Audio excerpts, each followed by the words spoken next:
All right, Shailendra ji हमारे साथ बने रहिए. Meanwhile, the Bihar BJP election committee is set to meet again today to finalize the panel of candidates for the upcoming assembly elections. In the first day of deliberations, the party discussed 60 sitting seats, while today's meeting will cover the remaining sitting seats and other constituencies. According to party sources, ticket distribution will depend on MLA performance, survey reports and seating capacity. Over 24 sitting MLAs may face ticket cancellations, particularly those struggling with anti-incumbency or performance issues.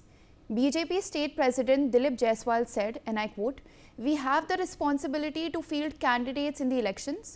The next decisions will be taken based on the Central Election Committee's directives." The next party meeting is scheduled for Sunday at 6 p.m., where discussions will focus on lost seats and finalizing candidates to ensure a strong BJP lineup across Bihar. Let's listen in. Bharatiya Janata party कार्यालय में चुनाव समिति की बैठक हुई।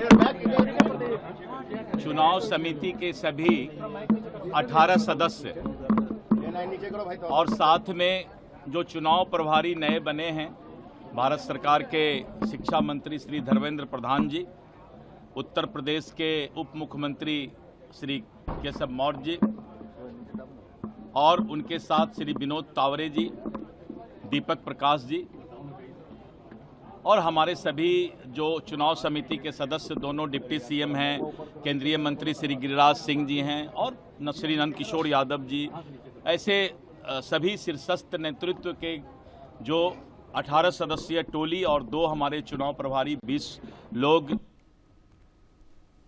Let me quickly go across to my colleague Shailendra Kumar now, who's on the telecast with me.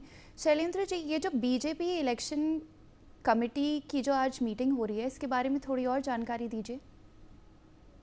देखिए, BJP election committee की meeting जो है पहले से तय थी और इसमें जो चूंकि अभी चुनाव प्रभारी बने हैं और जिन नामों पे अभी तक चर्चा हो रही थी, कल जब ये बैठक शुरू हुई शाम को 6 बजे, तो एक गहमा गहमी थी बीजेपी ऑफिस में.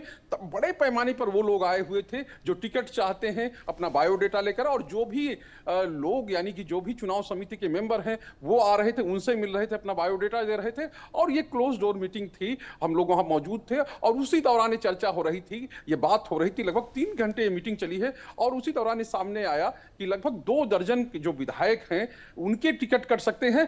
गुजरात मॉडल को अपना सकती है बिहार बीजेपी, यानी गुजरात में जिस तरह से नए प्रत्याशियों को उतारा गया था वैसे ही प्रत्याशियों को उतारा जा सकता है. और चूंकि ये अभी स्टेट की मीटिंग है, यानी बिहार की मीटिंग हो रही है, और यहां पर हर सीट पर चूंकि जिन्होंने दावा किया है उनके नाम और सिटिंग विधायक, यानी कि बीजेपी के पास अभी 80 विधायक हैं और 100 सीटों पर चुनाव लड़ेगी, तो जाहिर सी बात है उसके पास केवल 20 सीटें ऐसी हैं जो वो हारे हैं और जिन सीटों पर उनको देखना है कि हम वहां कैसे जीत सकते हैं. लेकिन 80 सीटें ऐसी हैं उसके पास जिसपे उसका कहें कि सब कुछ दांव पे लगा हुआ है कि कैसे उन सीटों को बचाया जाए, यानी कैसे 80 सीटों को बचाया जाए, इस पर विशेष फोकस है. और यही वजह है कि जिन लोगों ने दावेदारी की है और उनके नाम हैं, प्लस जो सिटिंग एमएलए हैं उनके नाम हैं, और उसमें देखा जा रहा है कि जो सर्वे रिपोर्ट आई है एंटी इनकम्बेंसी का क्या स्थिति है उसमें. और विशेष बात यह है कि उम्र का भी एक सवाल है, यानी कि जिनकी उम्र ज्यादा है उनको टिकट नहीं दिया जाए. ये दो तीन चीजें हैं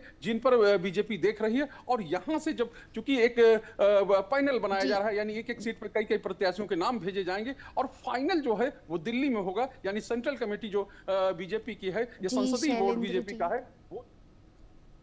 Thank you, Shailendra ji, for those insights. Moving on now, the Indian Meteorological Department has issued a cyclone alert for Maharashtra as Cyclone Shakti intensifies over the Arabian Sea. Several coastal and interior districts including Mumbai, Thane, Palghar, Raigad, Ratnagiri and Sindhudurg are on moderate to high alert. Authorities warn that wind speeds are likely to range between 45 to 50